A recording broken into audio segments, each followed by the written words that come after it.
বাবা চা। বাবা বাবা বাবা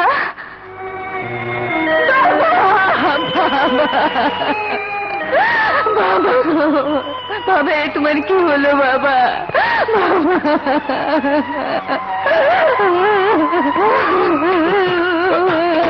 কি হয়েছে আসমা? আহমেদ ভাই বাবা। স্যার, ও গড, স্যার আমার কত ভালো ছিল, আমাকে কত ভালোবাসতো। এখন আমার কি হবে আহমেদ ভাই? এখন আমার কি হবে? কে আমাকে দেখবে বাবা? বাবা গো বাবা। কেঁদো না, লাশের সামনে কাঁদতে নেই, কাঁদলে মৃত আত্মা কষ্ট পায়। চলো চলো আসমা, চলো। ডাক্তার সাহেব, কলিম ভাই আমার জন্য ভাবি আপনাকে ছেড়ে চলে গেছে। সত্যি সত্যি আমি অপরাধী? না না, আপনার কোনো অপরাধ নেই।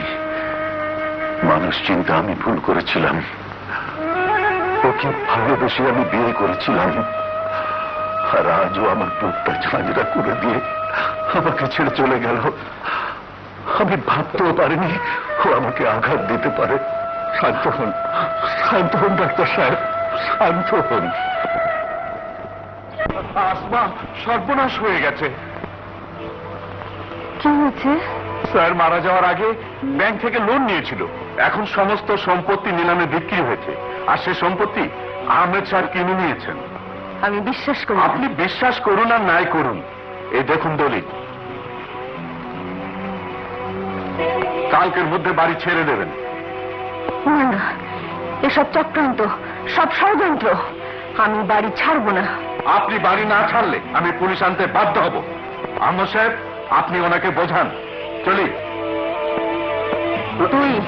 তুই আমার বাবাকে খুন করেছিস, চক্রান্ত করে সব সম্পত্তি তোর নামে লিখে নিয়েছিস। হ্যাঁ নিয়েছি। তোকে জেল খাটাবো। পারবে না, পারবে না। বরং আমি যা বলি শোনো, আমাকে বিয়ে করতে যদি এখনো রাজি হও, তাহলে এই সব সম্পত্তি তোমারই থাকবে। না, আমি মরে গেলেও তোর মতো শয়তানের সঙ্গে আমি বিয়ে বসবো না। তাহলে আর এক মুহূর্তে বাড়িতে থাকতে পারবে না। পুলিশ এ বাড়ি দখল করতে আসবে, পুলিশ আসার আগে কেটে পারো। না, না হলে গলা ধাক্কা দিয়ে বের করে দেবো। কি? তোর এত বড় সাহস? ওই মাতারিকে বের করে দে। চলো।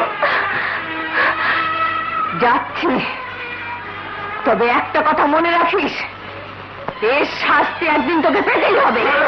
নিয়ে যা।